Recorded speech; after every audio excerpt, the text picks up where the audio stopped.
Animé News.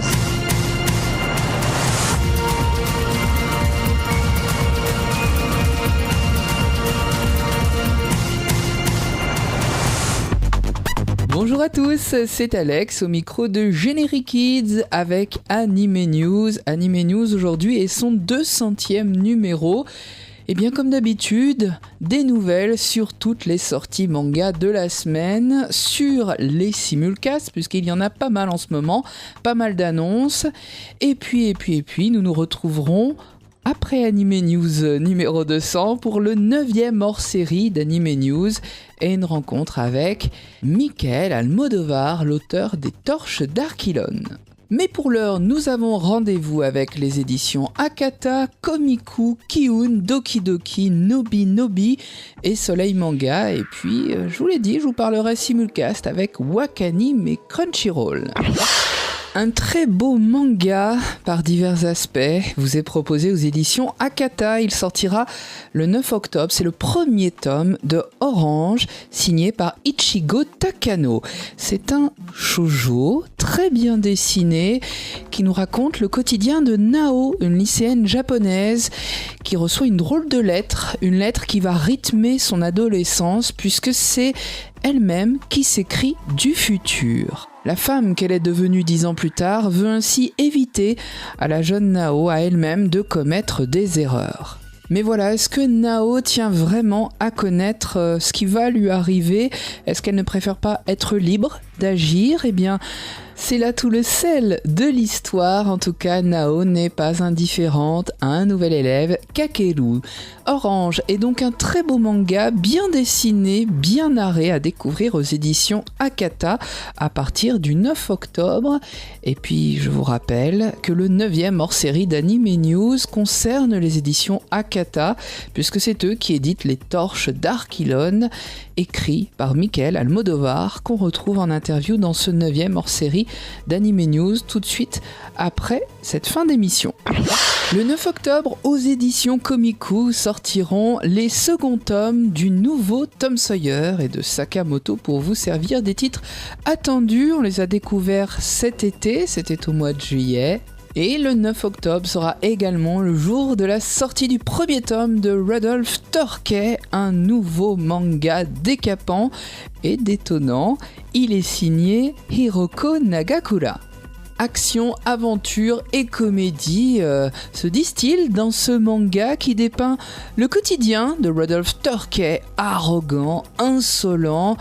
Il aime le pouvoir, il aime l'argent et il vit aux États-Unis dans les années 50. Il est adjoint au maire d'une métropole qui s'appelle Gondland. Et on peut dire que sa conception de la justice dénote de celle qu'on connaît habituellement. 3 tomes sont déjà en cours au Japon pour ce manga, au dessin très stylé, très élégant pour un homme lui aussi élégant. Il aime en tout cas les jolies femmes et son insolence n'a d'égal que son talent. Rudolph Torquay, premier tome, c'est donc le 9 octobre aux éditions Komiku. De nouveautés à dénoter chez Kiun le 9 octobre dans la collection Latitude, collection grand format, c'est Coffee Time, un nouveau titre signé par Tetsuya Toyoda, annoncé comme une pépite. Coffee Time sera donc un one-shot. C'est en tout cas un recueil d'histoires courtes ayant pour thème commun le café. Des tranches de vie comme on les aime, très bien décrites par Tetsuya Toyoda, l'auteur. C'est subtil, c'est raffiné, c'est parfois relevé comme un bon café. Kiun, Coffee Time, le 9 octobre, et c'est signé par Tetsuya Toyoda dans la collection Latitude. 17 nouvelles à déguster avec ou sans sucre. Autre titre annoncé, il s'agit de Ressentiment, un pur ovni, un manga signé par Kengo Hanazawa dont le dessin va vous dérouter. Il ne faut pas se laisser rebuter aux premiers aspects par ce dessin un peu particulier, puisque l'histoire vaut vraiment son pesant d'or. La réalité virtuelle est mon seul refuge, c'est en tout cas ce que pense le personnage principal de ce seinen. 4 tomes ont composé la série au Japon, elle date de 2004 et Kiun vous propose une édition double volume, 450 pages donc pour le premier de ce double volume.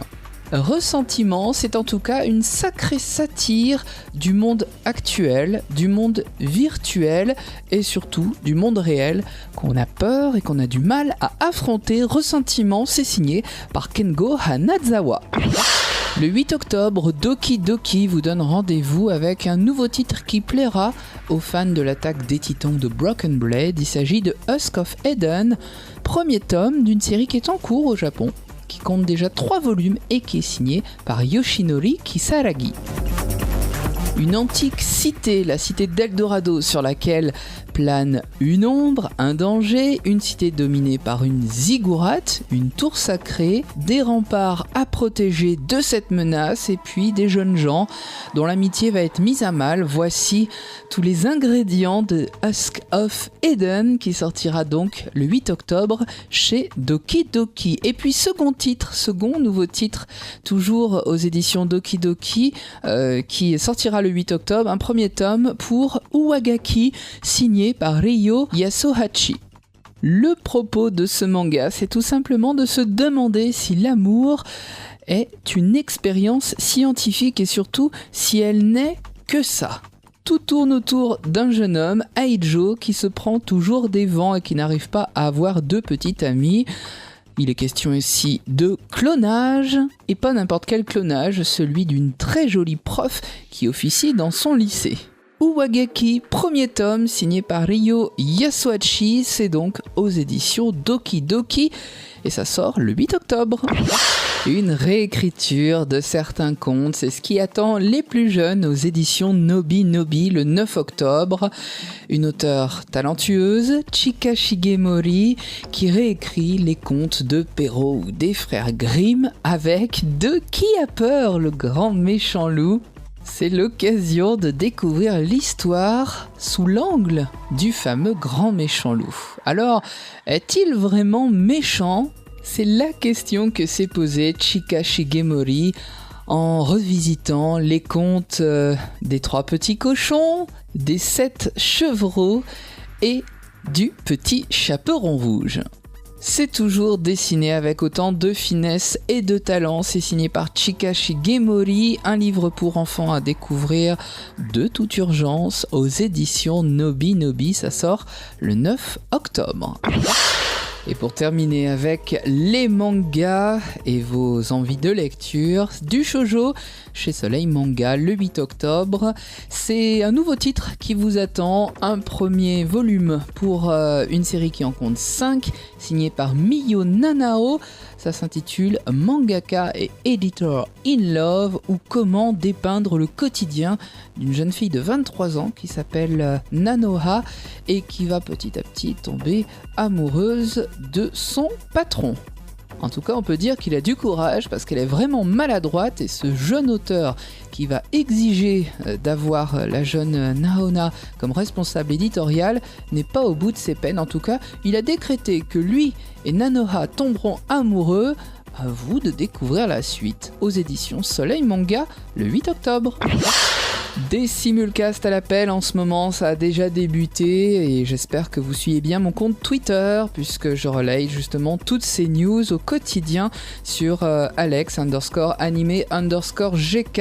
En tout cas, du côté de chez Wakanim, ça va bouger au mois d'octobre puisque Wakanim a annoncé la diffusion d'une nouvelle série qui est diffusée au Japon dans la case Noitamina sur Fuji Télé, une série réalisée au sein du studio A1 Pictures. Ça s'intitule Shigatsu wa Kimi no Uso. Ça a l'air très profond, très délicat. C'est en tout cas le quotidien de Kosei, un virtuose du piano qui à la mort de sa mère se délaisse de cet instrument mais qui va le redécouvrir quelques années plus tard au contact de Kaori, une violoniste.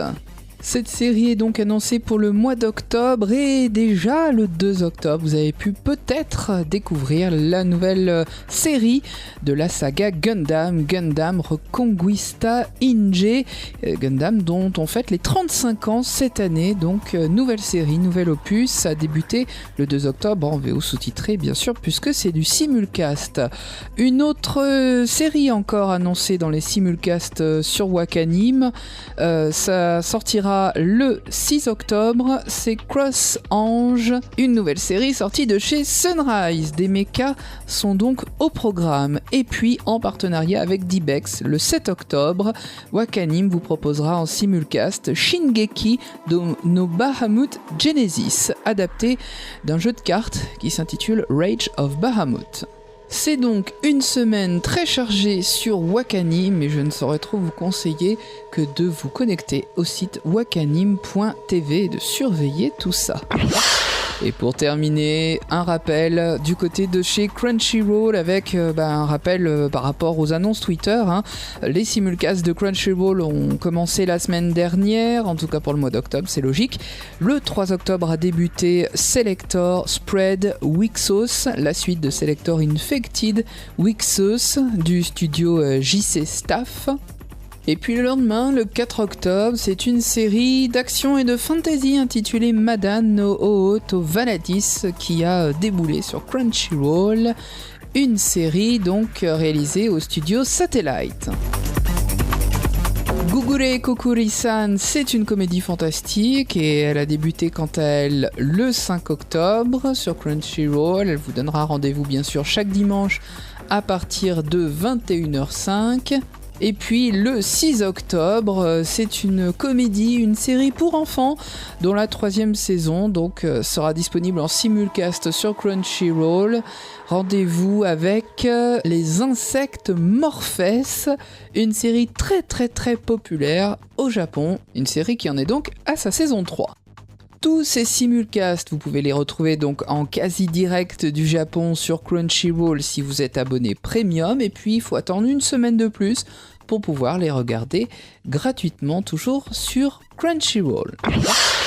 Ce 200e numéro d'Anime News touche à sa fin, mais quand le plaisir est bon, il continue, et c'est avec le 9e hors-série d'Anime News. Je vous retrouve dans quelques instants pour une interview de Michael Almodovar, l'auteur des Torches d'Archilon, édité aux éditions Akata. Surtout, restez bien à l'écoute. Et puis, je vous donne rendez-vous bien sûr sur nos pages Facebook, Generic Kids, Anime News, Anime Story, et puis aussi sur mon compte Twitter, Alex_anime_GK, puisque l'actu se vit au quotidien. Un grand merci, comme toujours, à notre partenaire, le site internet SunUp. Merci à Teddy de relayer le replay vidéo d'Anime News chaque semaine. SunUp vous permet de découvrir le Japon et toute la culture japonaise. N'hésitez pas à faire un tour, bien sûr, sur le site de SunUp. C'est très riche, c'est très varié et c'est bourré de rencontres.